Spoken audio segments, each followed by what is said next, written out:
Hey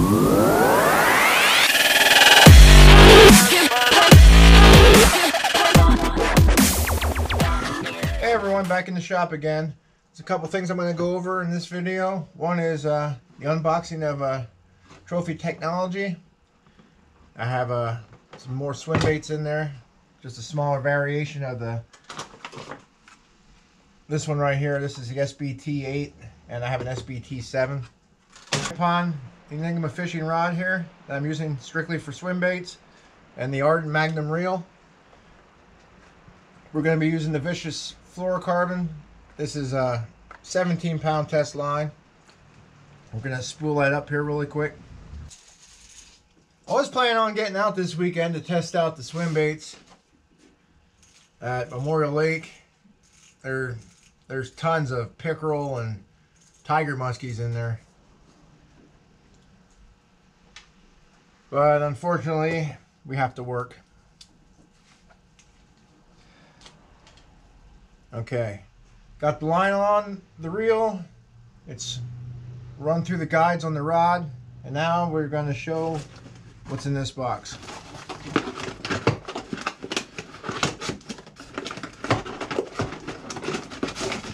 Now, in a video I posted earlier, we showed the Revolution frog popper, which I can't wait to try this out.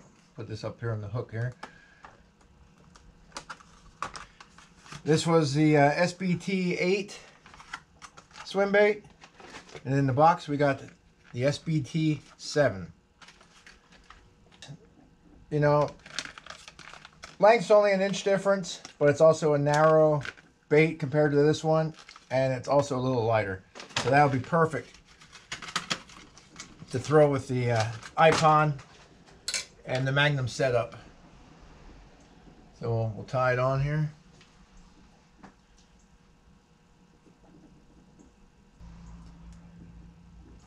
I mostly use the Palomar knot for almost everything,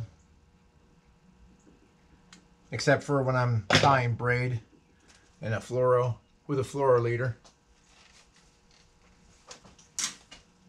7-inch SBT, and you notice there isn't that much of a bend in the rod.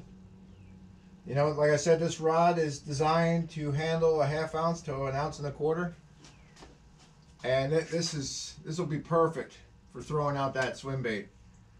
And when it's teamed up with this Magnum reel, you can have plenty of capacity for line, so you can cast this thing a mile. Oh, and the hook's also sharp too. I just found that out.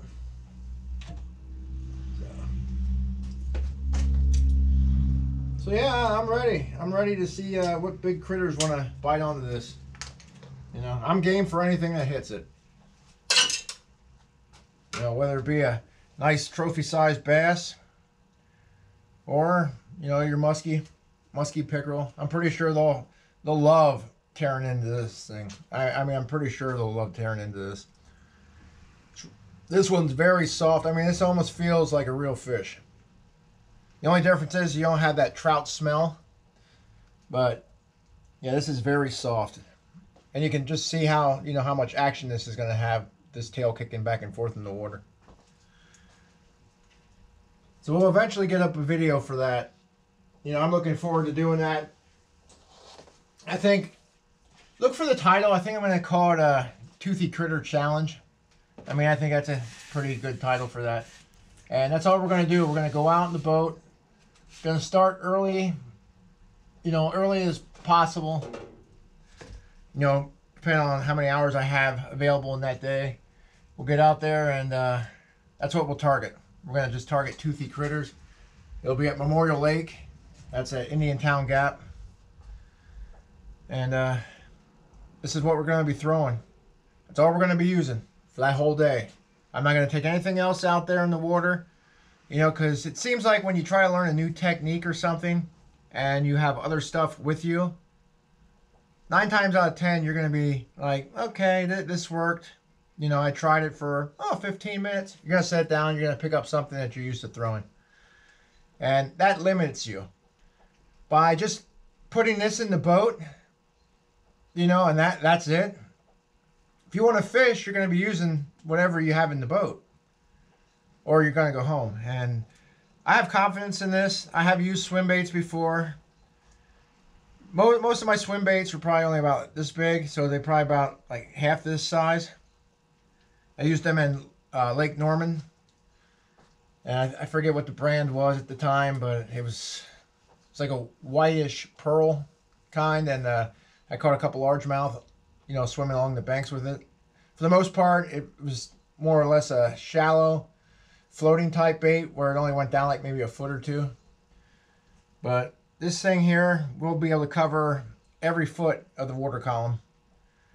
Places that we're going to be probably using it will be right where there's some drop-offs, where there's some weeds. That way it can get ambushed. You know, they can sit there in the weeds. When the sun comes out, they're going to go up underneath the grass mats, and they see something like this swimming by. Yeah, they're not going to be able to resist it. They're gonna kill it. So, like I do a toothy critter challenge. So we'll see how that goes. Video before I clean up the shop. It seems like you can acquire a lot of trash rather quickly. I want to go over what I'm going to be fishing and the plans for 2019. Of course, I'm going to try to hit the Susquehanna River for some smallmouth, and a couple other places around here that are really, you know, local that I can get to even if I have to work that day. You know, just get out on the water for a couple hours. The Potomac River will be in August. It's the Real American Heroes Foundation. It's a good organization that helps, you know, with our veterans. You know, take them out in the water for a day. You know, give something back. You know, because I mean they're out there busting their ass and dying for our freedoms. You know, that's the least that we can do. You know, so if, you know, you're in the area. You know, it's August. I think it's August the 3rd. I mean, don't quote me on that. I have to get back with you. But if you can volunteer to help out, or even take them out in the water, you know, get a hold of the Real American Heroes Foundation. I'll leave the link below for that. See what else is there. Tuesday night bass tournaments. They start up in June. I will be showing what worked and didn't work during the video of the tournaments, and that Friday I should have the video posted, so you can see what was working and what wasn't working. You can see the results, who brought in what. That's going to be interesting. You know, I actually missed it last year and most of the year before due to work.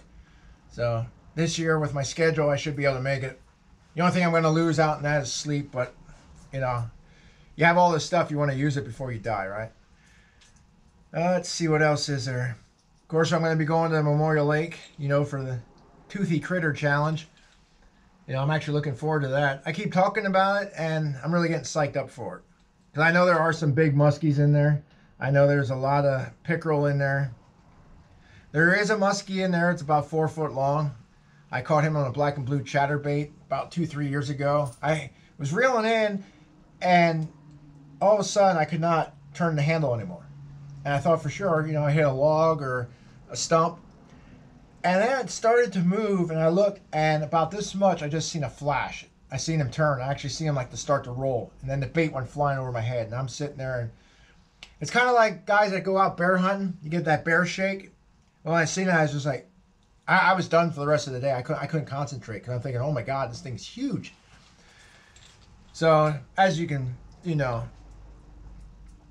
I'm trying to think here. See, I'm just thinking about it now, and I'm like speechless. But I was done for the day. I just, that's all I was concentrating on. I just kept driving around looking for this thing. And, well, didn't find him. But anyway, you know, he's probably still in there. So maybe this guy will get him. So I hope everybody has a good weekend, you know, and if you can get out and fish or whatever, you know, enjoy it while you can. Guess that's about it. And I'll see you next video. Like always, like and subscribe to the channel, and I'll see you then. Thank you.